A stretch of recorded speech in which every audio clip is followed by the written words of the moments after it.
Pleasures are meaningless. I'll show you in this week's Devotion Tuesday.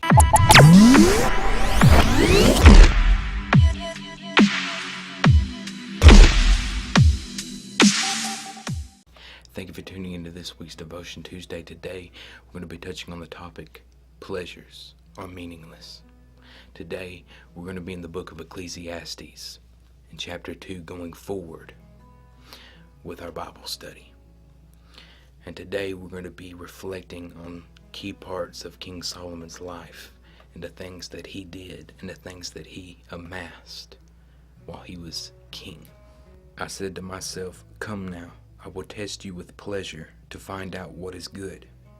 But that also proved to be meaningless. Laughter, I said, is madness. And what does pleasure accomplish? I want to stop right there. Even laughter without Jesus is vain. I mean, you can be in a group of people and, you can laugh at their jokes, but it isn't the same thing as joy that Jesus brings. So when you give your life to Jesus, he gives you that joy and that true deep joy to really enjoy the laughter and the things that he has given you as a gift in this life. I tried cheering myself with wine and embracing folly. My mind still guided me with wisdom. I wanted to see what was good for people to do under the heavens during the few days of their lives. I undertook great projects. I built houses for myself and planted vineyards.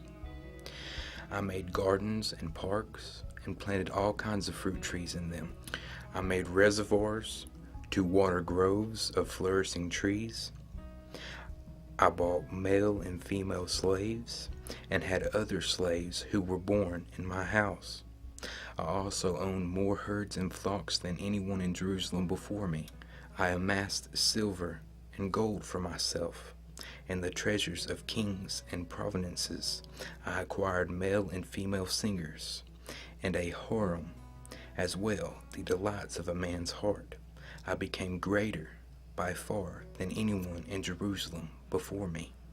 In all this my wisdom stayed with me. I denied myself nothing my eyes desired.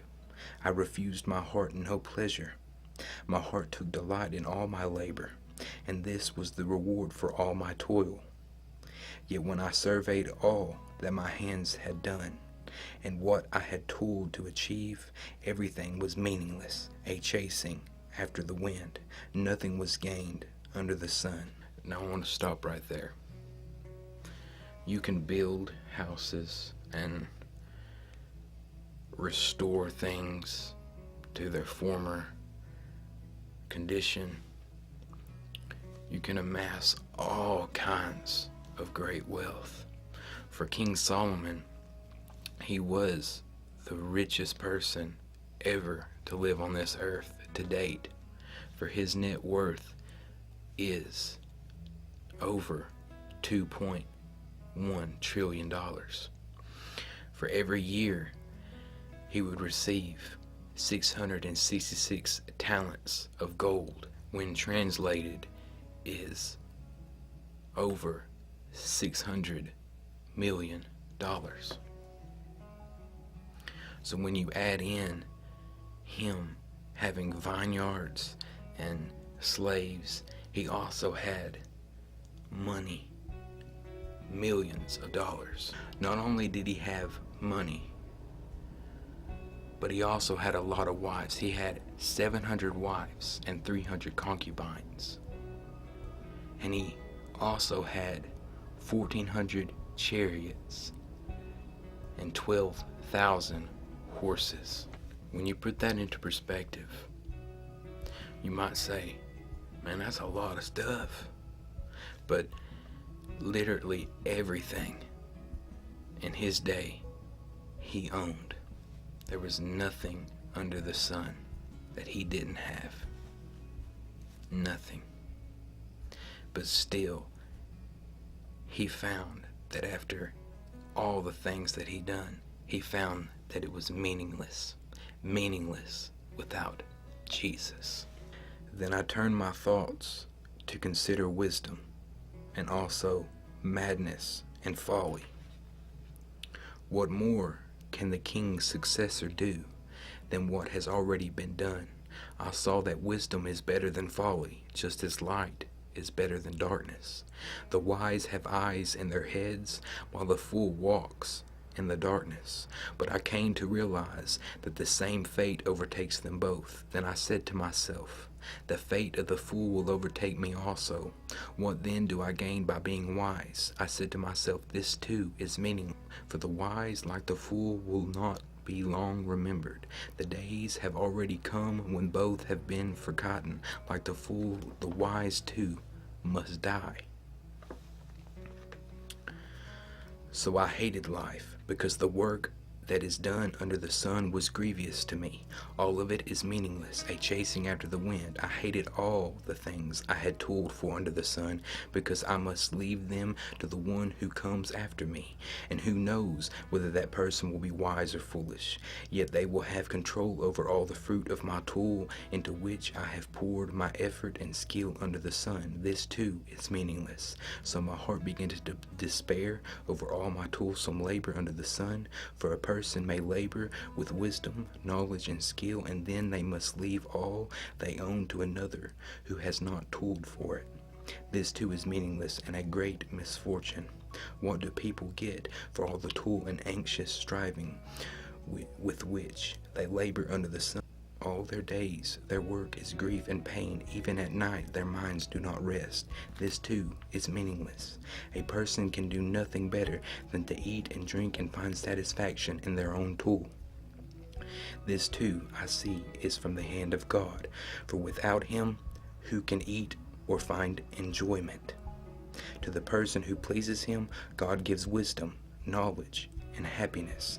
But to the sinner, he gives the task of gathering and storing up wealth to hand it over to the one who pleases God.